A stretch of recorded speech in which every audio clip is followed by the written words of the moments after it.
भीष्म गीता में अर्जुन को भगवान भीष्म पितामह बाणों के सैया पर पड़े रहकर कहते हैं, अरे अर्जुन, 4 तरह का भोजन बेकार होता है।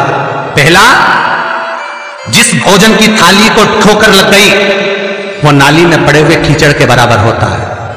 दूसरे नंबर का भोजन, जिस भोजन की थाली को कोई लांग कर चले गया वो भोजन भ्रष्टा के बराबर होता है, गंदगी के बराबर। तीसरे नंबर का भोजन, जिस भोजन की थाली में बाल पड़ा हो, केश पड़ा हो, वो दरिद्रता देने वाला होता है। और चौथे नंबर का भोजन अर्जुन, अगर पति और पत्नी अगर एक ही थाली में भोजन कर रहे हैं तो वो मदिरा के तुल्य होता है। यदि पति और पत्नी एक ही थाली के अंदर बैठकर भोजन कर रहे हैं तो वो मदिरा के तुल्य है।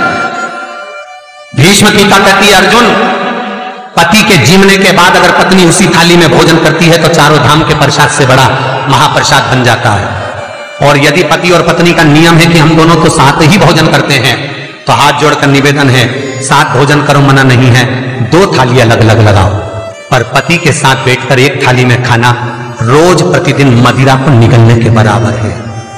मदिरा को कई लोग कहते हैं एक ही थाली में भोजन करो तो प्रेम बढ़ता है, प्रेम बढ़ता है। शिव महापुराण की कथा कहती है, पति और पत्नी अगर एक ही थाली में भोजन करते हैं, एक ही थाली में अगर पति और पत्नी भोजन करते हैं तो उस घर की दशा देखिएगा। उस घर के बच्चे कभी भी विद्या में उत्तम नहीं निकल सकते, उस घर के बच्चे कभी भी सत्मार्गी नहीं निकल सकते, मार्ग से विचलित ही निकलेंगे, क्योंकि मदिरा के नशे में पैदा हुए हैं।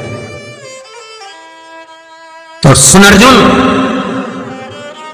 सुन, यदि बेटी कुंवारी है और बाप के साथ में बैठकर भोजन करती है तो उस बाप की कभी अकाल मौत नहीं होती है, क्योंकि बेटी बाप के काल का हरण कर लेती है।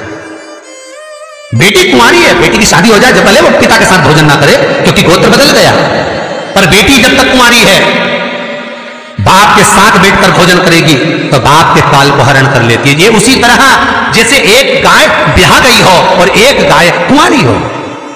महाराज, ब्याही हुई गाय का गोबर से लीपने से ज्यादा फलदायी होता है कुंवारी गाय का गोबर से लीपना, वो ज्यादा फलदायी होता है बछिया के गोबर से लीपना, कुंवारी गाय के गोबर से जो ब्याही ना हो। कितना कितना शास्त्र प्रमाण देता है महाराज। कई लोग दुखी भी हो रहे होंगे आज हमारी कथा सुनकर कि भगवान गुरु जी आपने कह दिया कि एक थाली में भोजन मत करो, और हम तो इतने साल से करते हुए आ रहे हैं और अलग अलग करेंगे और ऐसा और वैसा। कई लोग तो चैनल ही बंद। शिव महापुराण की कथा कहती है, यदि आप भगवान विष्णु के मंदिर गए हो, सत्यनारायण भगवान के मंदिर गए हो, राम मंदिर गए हो, कृष्ण मंदिर गए हो, दत्त मंदिर गए हो, किसी भी देवता के मंदिर में जाते हो, वहां का प्रसाद आप 15 दिन 20 दिन तक रख सकते हो, पर शंकर का प्रसाद रात भर नहीं रखाता। क्यों? क्योंकि शंकर का प्रसाद एक दोपहर संध्या तक आपका है, रात्रि को 9:15 तक शंकर का प्रसाद आपका है साहब। शंकर भगवान ने जब 12 की रचना करी थी, घड़ी की रचना भगवान शंकर ने करी, तिथि और समय की रचना भगवान शंकर ने करी। एक एक घड़ी, एक एक पल, एक एक तिथि, एक एक नक्षत्र, समय, पल, सबकी रचना शंकर करे। अपडेटेड रहे हमारे हर एक वीडियो से, सबकी रचना से। इसीलिए तो शास्त्र कहता है ना, लिंग पुराण वर्णन करती है, नर्मदा पुराण कहती है, शिव महापुराण की कथा कहती है, जब व्यक्ति को कोई भारी रोग हो जाता है, कोई कैंसर जैसी बीमारी हो गई, कोई किडनी ही खराब हो गई, कोई लीवर ही बेकार हो गया, कोई बड़ी बीमारी हो गई, तो आप किसी ब्राह्मण से पूछेंगे कि पंडित जी हमको शंकर भगवान का अभिषेक करवाना है, कौन सा टाइम करवाना चाहिए? तो उसका भी समय शिव महापुराण निश्चित करती है, उसका भी समय हमारे लिंग पुराण निश्चित करती है, उसका भी समय नर्मदा पुराण निश्चित करती है।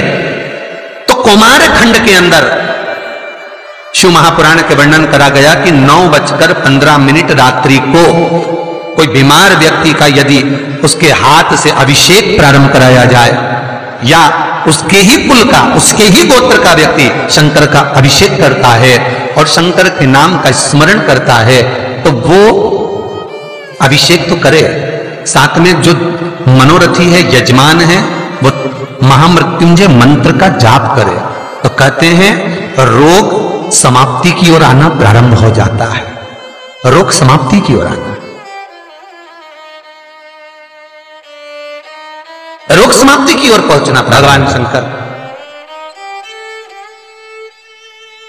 पावन कथा कहती है, एक कलश के अंदर महाराज दूध ले लीजिए, उसमें काली तिल्ली डाल लीजिए, थोड़ा सा आंवला, सूखा आंवला बाजार में मिलता है, उसको डाल दीजिए। बाजार में अगर बीला मिल जाए, बीला का फल, बेलपत्री में जो फल लगते हैं, बीला का गुर्दा, बीले के अंदर का भाग, अगर बीला नहीं मिले तो बाजार में सूखा बीला मिलता है, उसको पानी में गला कर उसको पीस लो, पीस कर उसका उपटन बना लो, पीस के उसको कटोरी में ले लो। उस उपटन को, जल के पात्र को, जो व्यक्ति घर में बीमार रहता हो या जिसको बुखार ज्यादा चढ़ रहा हो, उतर नहीं रहा हो, निमोनिया जैसी बीमारी हो, बड़ी से बड़ी बीमारी भी अगर आपको घेरी हुई है, तो आप अपने हृदय चित्त से स्पर्श कराकर, कोई पलंग पर पड़ा हो तो उसका हाथ का स्पर्श करा, जो स्वस्थ है उसके ऊपर से उतार कर भगवान शंकर को ले जाकर वो बीले का उपटन शिवलिंग पर लगा दे, और जो जल है वो शंकर जी को समर्पित करें। कौन सा मंत्र बोलना है? उस मंत्र का स्मरण आप सब प्रेम से करें।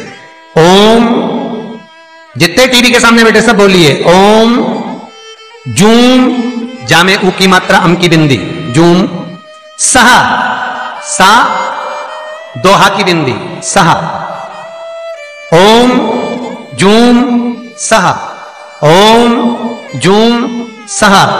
इस मंत्र का जाप करते हुए जो दूध चढ़ा देता है उपटन लगाकर, उसकी बीमारी, उसका रोग समाप्त हो जाता है। बहुत ध्यान देना, उसी चढ़ाए हुए जल को, दूध को, उस उपटन के भाग को थोड़ा सा ले आइए। जिस बच्चे को निमोनिया की बीमारी है, जिसका बुखार नहीं उतर रहा हो, उसके मस्तक पर लेपन कर दीजिए, हृदय चित्त पर लगा दीजिए महाराज। उसके बाद में उस बच्चे को वस्त्र से, गीले वस्त्र से पोंछ दीजिए, उस वस्त्र को झटकार दीजिए, बच्चे का बुखार 10 मिनट के अंदर उतर जाएगा।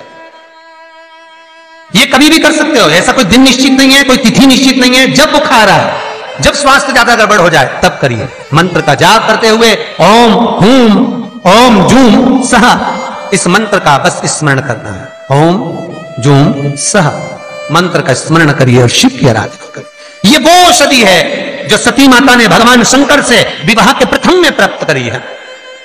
यदि कहीं से 5 मुखी रुद्राक्ष मिल जाए और 5 मुखी रुद्राक्ष को तांबे के कलश में जल भरकर उसमें डाल दो, किसी चम्मच से उस रुद्राक्ष को निकाल लो आधे घंटे डालने के बाद, महाराज शमी का एक पत्ता, शमी पत्र, और शमी का एक पत्ता ले जाकर, शमी पत्र को ले जाकर शिवलिंग पर रखकर 5 मुखी रुद्राक्ष का जल अपनी कामना कर कर